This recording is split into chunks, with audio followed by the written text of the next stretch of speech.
Hello everyone, welcome back to my channel. दोस्तों, बताना चाहूँगा कि ऑपरेशन कायाकल्प के तहत मिड लाइन सर्वे की तैयारी शासन ने किया है और उसके लिए एक चेकलिस्ट जारी किया है। हो सकता है कि यह चेकलिस्ट आपको प्राप्त हो गई हो। अगर नहीं प्राप्त हुई है तो दोस्तों, मैं वीडियो के डिस्क्रिप्शन में उसकी लिंक दे रहा हूँ। आप इस चेकलिस्ट को वहाँ से प्राप्त कर सकते हैं। इस चेकलिस्ट के अनुसार आपको 39 बिंदुओं की चेकलिस्ट है, उस पर आपको प्रश्नों के जवाब देने हैं। तो आइए देखते हैं कि क्या है चेकलिस्ट और उसके क्या प्रश्न हैं। Assessment checklist for the midline survey of operation कायाकल्प इन स्कूल्स ऑफ उत्तर प्रदेश। तो आइए आपको दिखाते हैं दोस्तों कि इसमें क्या प्रश्न पूछे गए हैं। हाँ, तो दोस्तों आप देख पा रहे हैं यहाँ पर विद्यालय में अवस्थापना सुविधाओं हेतु प्रश्नावली। प्रश्न संख्या 1 है, क्या विद्यालय में सुरक्षित एवं स्वच्छ पेयजल की सुविधा है? इंडिया मार्क II हैंडपंप या जल निगम अथवा किसी अन्य संस्था द्वारा पेयजल का पाइप वाटर कनेक्शन हो? तो हाँ, अनिवार्य रूप से जिसे जियो टैग फोटो ली जाएगी। इसमें है इंडिया मार्क II हैंडपंप द्वारा, जल निगम द्वारा पेयजल कनेक्शन, सबमर्सिबल पंप द्वारा, वाटर प्यूरिफिकेशन प्लांट मशीन द्वारा। और अगर नहीं है तो स्वच्छ पेयजल की कोई व्यवस्था नहीं है, उपलब्ध है पर पानी पीने योग्य नहीं है, दूषित है, या हैंडपंप पेयजल स्रोत क्रियाशील नहीं है। नहीं का चुनाव करने की दशा में एवं नहीं के विकल्पों के चयन के पश्चात अगला अनिवार्य प्रश्न। पेयजल व्यवस्था को सृजित क्रियाशील बनाने में लगभग कितना व्यय अनुमानित है? 10,000 से कम लगभग, या 10,000 से 25,000 के आसपास लगभग, या 25,000 से 50,000 लगभग, या 50 से 75,000 लगभग, या 75 से 1 लाख लगभग, या 1 लाख से अधिक लगभग। दोस्तों, ये विद्यालय की जो जियो टैगिंग होनी है, ये जियो टैगिंग की ही तैयारी के लिए प्रश्न है और इन्हीं प्रश्नों पर जो है आपके विद्यालय की जियो टैगिंग की जाएगी। फिर प्रश्न संख्या 2 है, क्या विद्यालय में सबमर्सिबल पंप एवं वाटर टैंक के साथ रनिंग वाटर कनेक्शन की व्यवस्था है? हाँ, अनिवार्य रूप से जियो टैग फोटो ली जाएगी।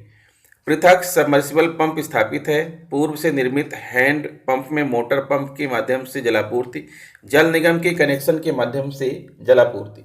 और नहीं की कंडीशन में सबमर्सिबल एवं ओवरहैंड टैंक निर्मित नहीं है। रनिंग वाटर कनेक्शन व वाटर टैंक की व्यवस्था नहीं है। सबमर्सिबल ओवरहैंड टैंक अक्रियाशील टूटा फूटा है।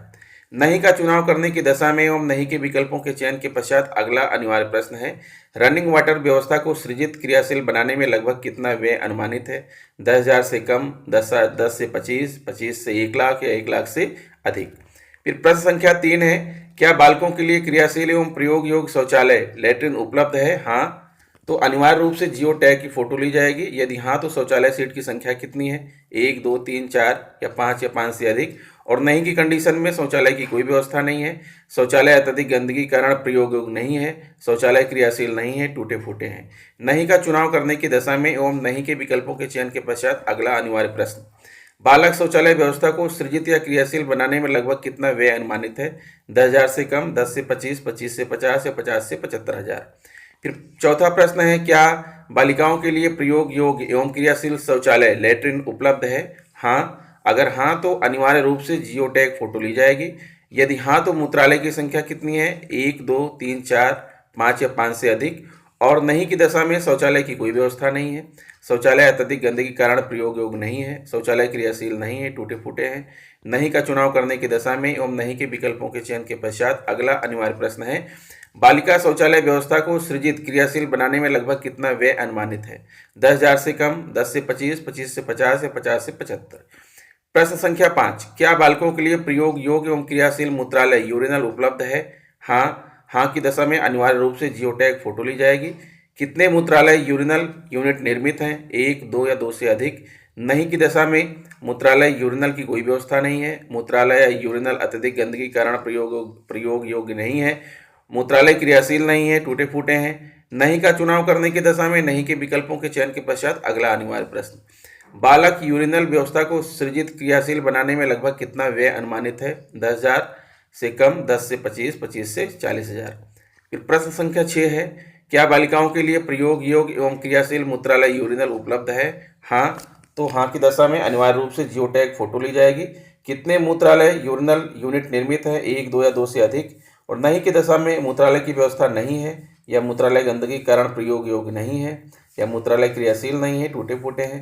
नहीं का चुनाव करने की दशा में एवं नहीं के विकल्पों के चयन के पश्चात अगला अनिवार्य प्रश्न। बालक यूरिनल व्यवस्था को सृजित क्रियाशील बनाने में कितना व्यय अनुमानित है? 10,000 से कम, 10 से 25 या 25 से 40,000। प्रश्न संख्या 7, क्या विद्यालय के सभी शौचालयों एवं मूत्रालयों में निरंतर नल जल आपूर्ति की समुचित व्यवस्था है? हाँ तो अनिवार्य रूप से जियो टैग फोटो ली जाएगी। और नहीं की दशा में पानी की कोई व्यवस्था नहीं है, व्यवस्था है पर क्रियाशील नहीं है, टूटे फूटे हैं। पानी की व्यवस्था बाल्टी के द्वारा बाहर से की जाती है। टॉयलेट यूनिट के अंदर पानी से भरा ड्रम, सीमेंट टैंक, प्लास्टिक टंकी है। नहीं का चुनाव करने की दशा में एवं नहीं के विकल्पों के चयन के पश्चात अगला अनिवार्य प्रश्न होगा कि शौचालय मूत्रालय में नल जल आपूर्ति व्यवस्था को सृजित क्रियाशील बनाने में लगभग कितना व्यय अनुमानित है? 10,000 से कम, 10 से 25 या 25 से 50। प्रश्न संख्या 8, क्या सभी शौचालय एवं मूत्रालयों में सुव्यवस्थित रूप से समुचित टाइल्स लगे हुए हैं? हाँ अनिवार्य रूप से जियो टैग फोटो ली जाएगी। और नहीं की दशा में टाइल्स नहीं लगे हैं, टाइल्स आंशिक रूप से लगे हैं, टाइल्स लगे हैं पर टूटे फूटे हैं एवं मरम्मत की आवश्यकता है। नहीं का चुनाव करने की दशा में नहीं के विकल्पों के चयन के पश्चात अगला अनिवार्य प्रश्न। शौचालय मूत्रालय में टाइलीकरण में लगभग कितना व्यय अनुमानित है? 5,000 से कम, 5 से 10,000 या 10 से 25,000। फिर अगला प्रश्न है, क्या विद्यालय में अधिक छात्र नामांकन के कारण अतिरिक्त शौचालय मूत्रालय यूनिट की आवश्यकता है? हाँ तो किसी फोटो की आवश्यकता नहीं है। कितने यूनिट की आवश्यकता है? 1, 2 या 2 से अधिक, और या फिर नहीं। अगला प्रश्न है, क्या उच्च प्राथमिक विद्यालय की बालिका शौचालय की बाहरी ओर दीवार से सटा हुआ क्रियाशील इंसिनरेटर है? हाँ अनिवार्य रूप से जियो टैग फोटो ली जाएगी। दूसरा फिर है, पृथक दिव्यांग शौचालय निर्मित है? पूर्व से निर्मित शौचालय को दिव्यांग सुलभ शौचालय में परिवर्तित किया गया है? नहीं, प्राथमिक विद्यालय होने के कारण आवश्यकता नहीं है। नहीं का चुनाव करने की दशा में एवं नहीं के विकल्प के चयन के पश्चात अगला अनिवार्य प्रश्न है, क्या विद्यालय में दिव्यांग बच्चों के लिए दिव्यांग मैत्रिक शौचालय निर्मित है? हाँ तो अनिवार्य रूप से जियो टैग की फोटो ली जाएगी। नहीं है तो दिव्यांग सुलभ शौचालय की व्यवस्था नहीं है। दिव्यांग सुलभ शौचालय अक्रियाशील है, टूटी फूटी है। नहीं का चुनाव करने की दशा में नहीं के विकल्पों के चयन के पश्चात अगला अनिवार्य प्रश्न, दिव्यांग मैत्रिक शौचालय के निर्माण या क्रियाशील बनाने में लगभग कितना व्यय अनुमानित है? 10,000 से कम, 10 से 25, 25 से 1 लाख या 1 लाख से अधिक। प्रश्न संख्या 12 है, क्या विद्यालय में पर्याप्त संख्या में क्रियाशील ग्रुप हैंड वॉशिंग यूनिट की सुविधा उपलब्ध है? प्रति 10-12 बच्चों पर अविरल जल आपूर्ति से जुड़ी एक टोटी के साथ हो। अनिवार्य रूप से जियो टैग फोटो ली जाएगी। कितने नलों की व्यवस्था है? 1, 2 से 5, 5 से अधिक। नहीं की स्थिति में कोई व्यवस्था नहीं है, यूनिट क्रियाशील नहीं है, टूटा फूटा है, अतिरिक्त यूनिट अधिक नलों की आवश्यकता है। नहीं का चुनाव करने की दशा में नहीं के विकल्पों के चयन के पश्चात अगला अनिवार्य प्रश्न, ग्रुप हैंड वॉशिंग यूनिट के निर्माण क्रियाशील बनाने में लगभग कितना व्यय अनुमानित है? 5,000 से कम, 5,000 से 10,000, 10,000 से 25,000 के आसपास। फिर अगला प्रश्न है, क्या कक्षा कक्ष की फर्श मार्बल, कोटा स्टोन अथवा मजबूत टाइल्स युक्त है? हाँ अनिवार्य रूप से जियो टैग फोटो ली जाएगी। समस्त कक्षाएं टाइल युक्त हैं। नहीं की कंडीशन में सभी कक्षाओं के फर्श टूटे फूटे हैं, कुछ कक्षाएं टाइल युक्त हैं। अगला, कितनी कक्षाओं के फर्श टाइल युक्त नहीं है? 1, 2, 3, 4, 5 या 5 से अधिक। फिर कक्षाओं के टाइलीकरण में लगभग कितना व्यय अनुमानित है? 10,000 से कम, 10 से 25 या 25 से 50 या 50 से 1 लाख या 1 लाख से अधिक। फिर अगला प्रश्न है, प्रत्येक कक्षा कक्ष में ब्लैक बोर्ड, ग्रीन बोर्ड टूट फूट रहित उचित ऊंचाई पर काले रंग से अच्छी तरह रंगा हुआ है? हाँ अनिवार्य रूप से जियो टैग फोटो ली जाएगी। नहीं कंडीशन में किसी भी कक्षा में ब्लैक बोर्ड नहीं लगा है। कुछ ही कक्षाओं में ब्लैक बोर्ड ठीक दिशा में लगे निर्मित हैं। सभी ब्लैक बोर्ड क्षतिग्रस्त हैं एवं पठन पाठन योग्य नहीं है। नहीं का चुनाव करने की दशा में नहीं के विकल्पों के चयन के पश्चात अगला अनिवार्य प्रश्न है, ब्लैक बोर्ड, ग्रीन बोर्ड के निर्माण कराने में लगभग कितना व्यय अनुमानित है? 1,000 से कम या 1,000 से 25,000 या 1,000 से 2,500 या 2,500 से या 5,000 से 10,000। अगला प्रश्न है, क्या सभी कक्षाओं के सभी बच्चों के पठन पाठन के लिए डेस्क और बेंच उपलब्ध हैं? हाँ अनिवार्य रूप से जियो टैग फोटो ली जाएगी। डेस्क और बेंच नहीं है, आंशिक रूप से डेस्क और बेंच हैं। अधिकांश डेस्क और बेंच क्षतिग्रस्त हैं। नहीं का चुनाव करने की दशा में नहीं के विकल्पों के चयन के पश्चात अगला अनिवार्य प्रश्न, विद्यालय में कितने डेस्क बेंच की आवश्यकता है? 20 सेट, 30 सेट, 50 सेट, 80 सेट। फिर अगला है प्रश्न है, क्या विद्यालय के रसोई घर पक्के फर्श, छत एवं दीवारों की रंगाई पुताई के साथ निर्मित है? हाँ अनिवार्य रूप से जियो टैग फोटो ली जाएगी। और नहीं की दशा में रसोई घर निर्मित नहीं है, किचन नामांकन के सापेक्ष अत्यंत छोटा है, रसोई घर जीर्ण शीर्ण जर्जर स्थिति में है, रसोई घर मानकानुसार नहीं है। नहीं का चुनाव करने की दशा में एवं नहीं के विकल्पों के चयन के पश्चात अगला अनिवार्य प्रश्न, रसोई घर निर्माण क्रियाशील बनाने में लगभग कितना व्यय अनुमानित है? 5,000 से कम, 5 से 10,000, 10 से 25,000, 25 से 50,000। फिर अगला प्रश्न है, क्या विद्यालय के रसोई घर निरंतर जल आपूर्ति के साथ निर्मित हैं? हाँ, अनिवार्य रूप से जियोटैग फोटो ली जाएगी। नहीं की दशा में निरंतर जल आपूर्ति नहीं है, व्यवस्था है पर क्रियाशील नहीं है, क्षतिग्रस्त है। पानी की व्यवस्था बाल्टी के द्वारा हर बार बाहर से की जाती है। रसोई घर के अंदर पानी से भरा ड्रम, सीमेंट टैंक, प्लास्टिक टंकी है। अगला प्रश्न है, क्या भोजन पकाने व खिलाने हेतु प्रयुक्त बर्तन, अनाज, मसाले इत्यादि सफाई के साथ सुरक्षित व संग्रहित किए गए हैं? हाँ, अनिवार्य रूप से जियोटैग फोटो ली जाएगी। नहीं की कंडीशन में पकाने व खिलाने के लिए कोई बर्तन नहीं है। बर्तन, अनाज, मसाले पर्याप्त मात्रा में नहीं है। बर्तन, अनाज, मसाले अत्यंत गंदगी से संग्रहित हैं। बर्तन, अनाज, मसाले के संग्रहण की आवश्यकता नहीं है। फिर अगला प्रश्न है, क्या विद्यालय परिसर एवं कक्षा कक्ष की दीवारें रंगाई पुताई से सुसज्जित हैं? हाँ, अनिवार्य रूप से जियोटैग फोटो ली जाएगी। विद्यालय परिसर एवं कक्षा कक्ष की रंगाई पुताई नहीं हुई है। बृहद मरम्मत, नवीन रंगाई पुताई की आवश्यकता है। रंगाई पुताई आंशिक अथवा बहुत खराब ढंग से हुई है। नहीं का चुनाव करने की दशा में एवं नहीं के विकल्पों के चयन के पश्चात अगला प्रश्न, विद्यालय की रंगाई पुताई हेतु लगभग कितना व्यय अनुमानित है? 10,000 से कम, 10 से 20,000, 20 से 30,000। अगला प्रश्न है, क्या कक्षा के बाहर दिव्यांगों के लिए 1:12 के अनुपात में उचित ढाल, अवरोध रहित रेलिंग युक्त रैंप निर्मित है? यदि विद्यालय समतल भूमि पर निर्मित है एवं विद्यालय में रैंप के निर्माण की कोई आवश्यकता नहीं है तो उत्तर हाँ में अंकित किया जाए।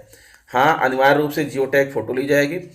रैंप मानक के अनुसार निर्मित है। विद्यालय समतल होने के कारण रैंप की आवश्यकता नहीं है। रैंप निर्मित नहीं है। रैंप जीर्ण शीर्ण जर्जर स्थिति में है। रैंप मानक के अनुसार निर्मित नहीं है। नहीं का चुनाव करने की दशा में नहीं के विकल्पों के चयन के पश्चात अगला अनिवार्य प्रश्न है, रैंप निर्माण मरम्मत में लगभग कितना व्यय अनुमानित है? 5,000 से कम, 5 से 10,000 या 10 से 25,000। फिर अगला प्रश्न है, क्या विद्यालय परिसर पूर्ण रूप से चारदीवारी से घिरा हुआ है एवं मुख्य द्वार से युक्त है? हाँ, अनिवार्य रूप से जियोटैग फोटो ली जाए। नहीं की दशा में मुख्य द्वार सहित चारदीवारी निर्मित नहीं है। चारदीवारी एवं मुख्य द्वार जर्जर स्थिति में है। चारदीवारी एवं मुख्य द्वार की ऊंचाई बहुत कम है। नहीं का चुनाव करने की दशा में नहीं के विकल्पों के चयन के पश्चात अगला अनिवार्य प्रश्न है, लगभग कितने मीटर चारदीवारी के निर्माण की आवश्यकता है? 10 मीटर, न्यूनतम 25, 50, 75, 100 या 100 मीटर से अधिक। फिर अगला प्रश्न है, क्या विद्यालय परिसर में बुनियादी सुविधाओं, स्वच्छता व कक्ष तक आवागमन हेतु इंटरलॉकिंग टाइल्स, ईंटों का खड़ंजा आदि के साथ रास्ते का निर्माण कराया गया है? हाँ, तो अनिवार्य रूप से जियोटैग फोटो ली जाएगी। नहीं की कंडीशन में निर्मित नहीं है। खड़ंजा जीर्ण शीर्ण स्थिति में है। नहीं का चुनाव करने की दशा में एवं नहीं के विकल्पों के चयन के पश्चात अगला अनिवार्य प्रश्न। दोस्तों, इसी तरह से आप यहाँ पर देख पा रहे हैं प्रश्न नंबर 23, 24, 25, 26, 27, 28 यानी कुल मिलाकर के यहाँ पर आपको 39 यानी 39 क्वेश्चन दिए गए हैं। इन सारे प्रश्नों के माध्यम से ही आपके विद्यालय की जियो टैगिंग होनी है। तो आप भी इस जो है सारे प्रश्नों को जो है आराम से ध्यान से पढ़ लीजिएगा, ताकि आपके विद्यालय की जो जियो टैगिंग है वो अच्छे से हो जाए। क्योंकि इसी जियो टैगिंग के आधार पर जो है आपके अंक निर्धारित होने हैं, जो कि अध्यापकों का आकलन और प्रधानाध्यापकों का आकलन होना है, तो उसमें कायाकल्प बहुत बड़ा रोल निभाएगा। इसलिए आप इन बातों पर विशेष ध्यान दे लीजिएगा। और जो ये कलरफुल हैं, इनको भी आपको देखना है कि विद्यालय में ऑपरेशन कायाकल्प के अंतर्गत कार्य शुरू न होने का मूल कारण क्या रहा है। अगर आपने कायाकल्प का कार्य नहीं कराया है, नहीं शुरू किया है, तो उसका कारण क्या है, ये भी पूछा जाएगा। ग्राम प्रधान सचिव से अपेक्षित सहयोग नहीं मिल रहा। विद्यालय विकास योजना ग्राम पंचायत में उपलब्ध नहीं है। योजना ग्राम पंचायत द्वारा जीपीडीपी में शामिल नहीं है। विद्यालय ग्राम पंचायत की प्राथमिकताओं में नहीं है। नगर निगम पंचायत प्राधिकरण द्वारा सहयोग प्राप्त न हो पाने के कारण विद्यालय सभी अवस्थापना सुविधाओं से संतृप्त है। खंड शिक्षा अधिकारी द्वारा अपेक्षित सहयोग प्राप्त न होने के कारण उपरोक्त में से कोई नहीं। तो ये सब चीज़ें दोस्तों आप ध्यान से देख लीजिएगा। मैं इसके पीडीएफ की लिंक आपको वीडियो के डिस्क्रिप्शन में दे दूंगा, वहां से आप इसको डाउनलोड करके आप आराम से इसे पढ़ लीजिएगा। और अगर आपको वीडियो अच्छा लगा हो तो प्लीज़ चैनल को सब्सक्राइब कर लीजिए, बेल आइकन को प्रेस कर दीजिए। मिलते हैं आपसे नेक्स्ट वीडियो में। नमस्कार।